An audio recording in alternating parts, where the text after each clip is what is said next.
여러분 안녕하세요. 오늘 우리의 심령에 새길 말씀은 누가복음 14장 8절에서 11절의 말씀입니다. 말씀 보겠습니다. 내가 누구에게나 혼인잔치에 청함을 받았을 때에 상좌에 앉지 말라.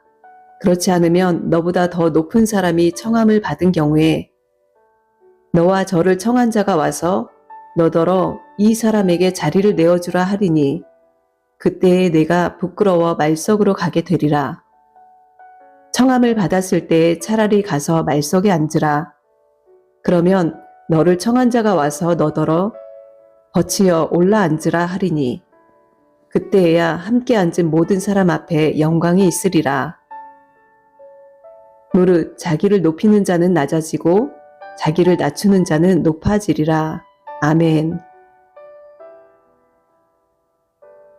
말씀에 잘 나타났듯이 그 당시 유대 헬라 문화에서 잔치는 사회적 지위나 명예관계를 드러내는 공식적인 장소였습니다. 당연히 자리에도 등급이 있었겠지요. 예수님은 안식일 식사에 초대받으셔서 사람들이 서로 상석에 앉으려고 경쟁하는 것을 보시고 이 말씀을 하신 것입니다. 주인은 잔치에서 손님을 어떻게 대우하는지로 그 사람의 사회적 위치를 공개적으로 선언했습니다. 자랑하는 마음으로 상석에 앉았다가 지위가 더 높은 손님이 오면 주인은 저기 말석으로 가시오 라고 합니다. 그러면 그 사람은 공개적인 수치를 당하게 됩니다. 이에 대해 예수님은 이 세상의 관행과 반대되는 하나님 나라의 원리를 가르치십니다. 즉, 스스로 높아지려는 사람은 낮아질 것이고 스스로 낮추는 사람은 높아질 것이다 라고 하는 겸손의 원리입니다. 하나님 나라에서는 얼마나 겸손했는가가 상석에 앉는 기준이라는 것입니다. 물론 이 세상의 모든 분야에는 지금도 상석과 말석이 있고 보이지 않는 사회 체계에도 존재합니다. 여러분, 제가 이미 언급했듯이 하나님은 저에게 종종 사람의 팔자가 보이고 이 세상에 주관받는 원리를 보여주곤 하십니다. 이상하게 들리셔도 어쩔 수가 없습니다. 그리고 그런 것들이 느껴지고 알아질 때 드는 감정들은 말로 표현이 안 됩니다. 예전에는 보이고 읽혀지는 것들을 말하고 다니기도 했는데 이제는 보여도 읽혀져도 거의 말하지 않습니다. 그것을 하나님의 뜻에 맞게 쓰지 않았을 때 많은 고난을 당했었습니다. 그래서 어느 순간 말하는 것이 저의 교만이란 것을 깨달았고 그리고 말한다 해도 거의 달라지지 않는 것을 보면서 인간의 삶이 결국 정해진 대로 가는 것 같아서 슬프기도 했었습니다. 물론 하나님은 그 모든 인간의 굴레를 깨고 새 생명의 삶을 살 능력과 자격을 주셨는데 대부분의 사람들은 거의 눈이 가려진 채 그냥 살다 가는 것입니다. 하나님은 단지 깨달을 것을 깨달아 복음 전도하는 데 쓰라고 그런 은사를 주신 것이지 남의 인생을 바꿔주라고 주신 것이 아닙니다. 그들의 인생을 바꾸시는 분은 그들이 붙들고 믿는 하나님이 하실 것이기 때문입니다. 우리가 소위 말하는 팔자가 세다고 하는 경우가 있지요. 누가 좋은 팔자인지 누가 사나운 팔자인지는 아무도 모릅니다. 오늘까지 평탄하다가 내일 어떻게 될지 모르는 것이 우리의 인생입니다. 그런데 어떤 팔자를 타고 태어났든 그것을 완화시키고 바꿀 수 있는 한 가지의 비밀이 있습니다. 이것은 너무나도 중요한 하나님의 통치의 원리이기도 하지요. 그것은 바로 오늘의 말씀처럼 말석에 앉는 삶을 사는 것입니다. 말석에 앉고 늘 남을 섬기고 때로는 푸대접을 받고 굽신굽신하게 되더라도 상석에 앉는 것보다는 낫습니다. 그렇게 하십시오. 9절 너와 저를 청한 자가 와서 너더러 이 사람에게 자리를 내어주라 하리니 그때에 내가 부끄러워 말석으로 가게 되리라. 상석에 앉는 삶을 살면 공개적으로 말석으로 쫓겨가야 하는 인생의 부끄러움을 당할 일이 생길 수가 있습니다. 즉, 삶에 예기치 않은 풍파를 말합니다. 물론 한순간의 사고로 불구가 되고 인생이 뒤바뀌는 사람도 있습니다. 그들이 다 교만해서 그런 것도 아닙니다. 아주 선한 사람들도 많습니다. 그냥 인생의 시간표에 무작위로 끼워 있기도 하고 조상이나 가족의 죄로 인해 있기도 합니다. 그런 사람들은 아예 나 죽었다 하고 남들보다 더 섬기는 자리에서 아예 말 속에 이름을 새기고 살 각오로 살아야 합니다. 그런데 우리는 모르잖아요. 우리의 인생이 어떨지 앞일을 모르니 늘 말 속에 앉는 마음으로 살아야 합니다. 내가 원치 않는데 어쩔 수 없이 굽신굽신하거나 푸대접을 받으면 자존심만 상하고 상처를 받습니다. 그냥 내가 먼저 알아서 기쁜 마음으로 가장 낮은 자리, 가장 하찮은 자리에 자리를 잡으십시오. 나는 이런 취급을 받으려고 여기 앉았다 하고 마음의 각오를 하십시오. 이것이 바로 제가 아는 비밀입니다. 그래서 저는 때로 그런 취급을 받아도 상처가 되지 않고 슬퍼하지 않습니다. 내 가족을 지키기 위해, 특히 자식에게 안 좋은 기운이 가지 않게 하기 위해 기꺼이, 기쁘게 고개 숙이고 엎드리고 섬기는 자리로 발을 옮깁니다. 며칠 전 어느 모임에 갔다가 어떤 분을 만났는데 아주 특이한 인생인 것을 감지했습니다. 그분의 얼굴을 보는데 바다의 썰물처럼 확 밀려왔다가 다시 다 빠져나가는 형상이 보였습니다. 그분의 말을 듣고 있는데 제 안에 그 자리를 즉시 나가고 싶다는 생각이 들더군요. 사람들이 호기심에 몰려왔다가 순식간에 확 떠나갑니다. 다시 말해 사람을 흩어내버리는, 바깥으로 내보내는 이상한 기운이 가득했습니다. 절대 사람이 붙지 않는다는 것입니다. 50이 가까운데 결혼도 한 번도 안 했고 타주에서 왔는데 이곳에서도 문제가 있어 다시 이주를 생각하고 있었습니다.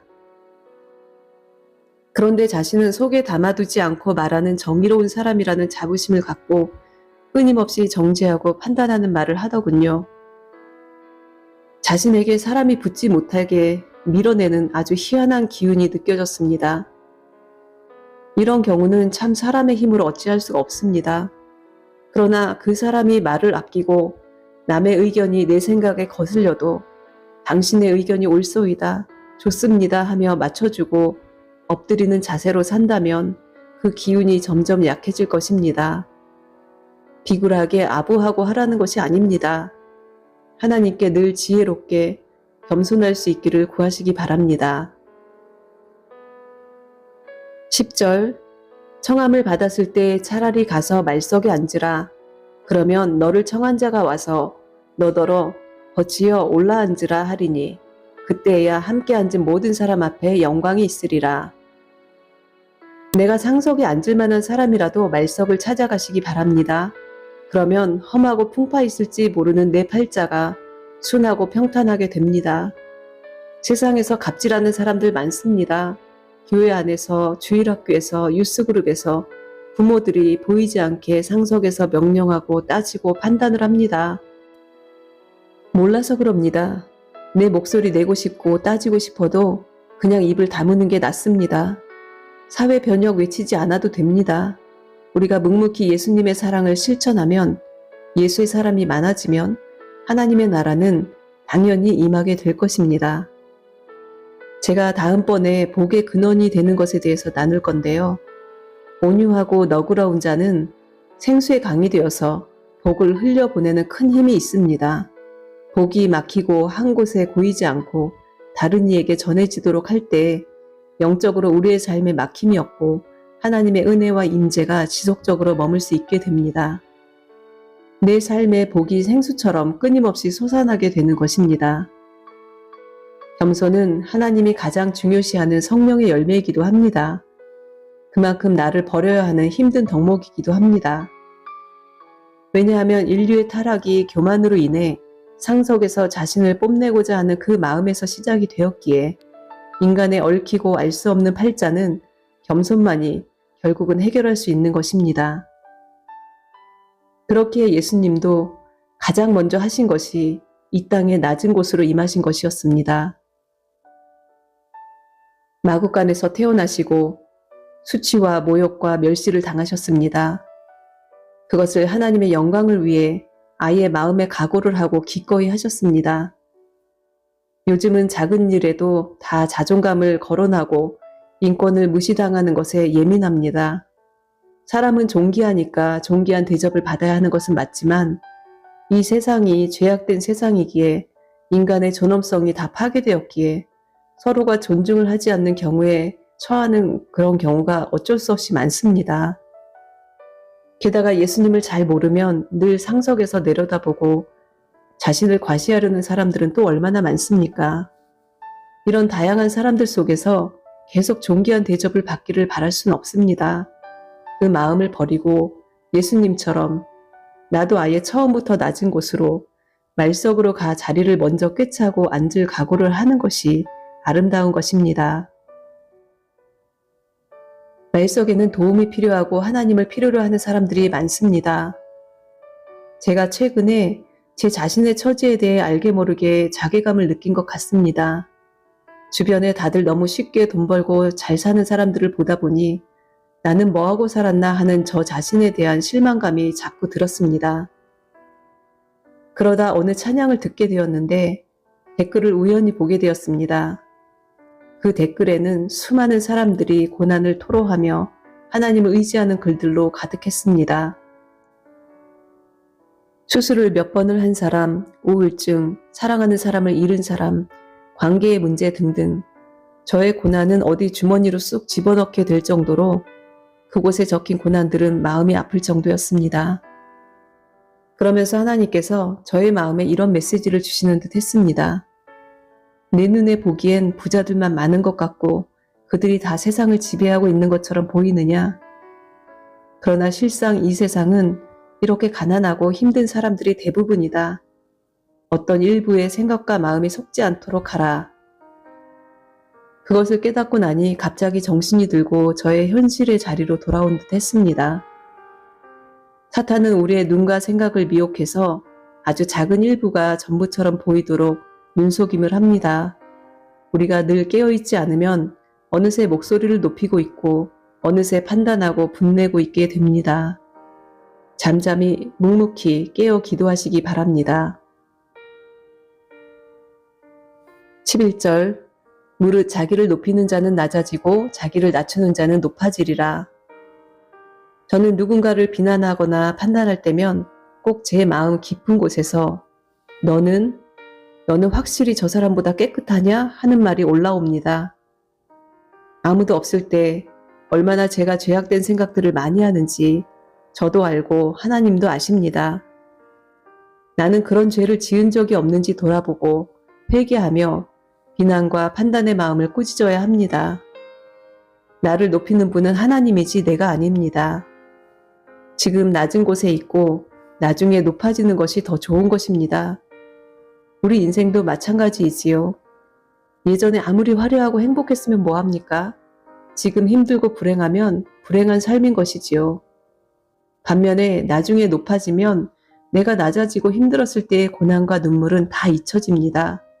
오히려 그 시간들이 더 보람되고 감사할 것입니다. 보이지 않는 곳에서 묵묵히 겸손히 예수님과 동행하시기 바랍니다. 말씀 다시 보겠습니다. 내가 누구에게나 혼인잔치의 청함을 받았을 때 상좌에 앉지 말라.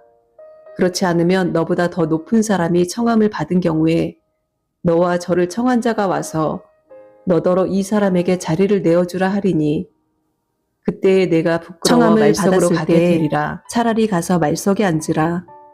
그러면 너를 청한 자가 와서 너더러 거시어 올라 앉으라 하리니 그때에야 함께 앉은 모든 사람 앞에 영광이 있으리라.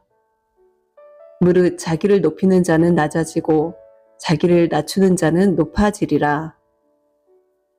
이제 선포기도 합니다. 하나님 아버지 감사합니다. 하나님의 독생자 예수님을 인간의 육신을 입고 이 낮고 낮은 곳으로 보내주셔서 우리 인류의 죄를 구원하신 은혜에 감사드립니다.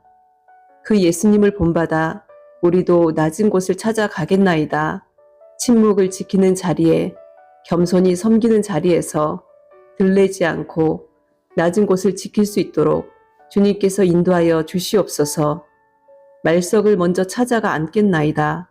나를 높이고 싶은 마음이 들 때마다 춥고 불편한 말석에 더 찾아가 앉겠나이다. 그곳에 예수님이 함께 앉아 주시옵소서. 예수님, 저는 예수님이 예비하신 상석에 앉기를 소망합니다. 우리 예수님의 혼인잔치에는 오직 상석만 있는 줄 믿습니다. 예수님이 영광스럽게 마련하신 그 상석에 앉기 위해 지금 말석에 앉겠습니다. 그것은 부끄러운 것도 비참한 것도 아닙니다. 장차 누릴 영광을 위해 기꺼이 기쁘게 앉겠습니다. 주님의 뜻을 늘 기억하며 우리 주님 앉으신 그 자리 오늘도 찾아 들어가겠습니다. 주님이 높여주시는 그날, 나와 같이 상석으로 가자 하시는 그날을 사모합니다. 성령의 조명을 받아 늘 빛의 자녀로 살며 복의 근원이 되는 삶을 살도록 인도하여 주시옵소서. 낮은 자리에서 성내지 않고 온유함과 너그러움으로 섬길 수 있도록 주의 성령이 다스려 주시옵소서. 감사드리오며 이 모든 말씀 예수님의 이름으로 기도드렸사옵나이다. 아멘.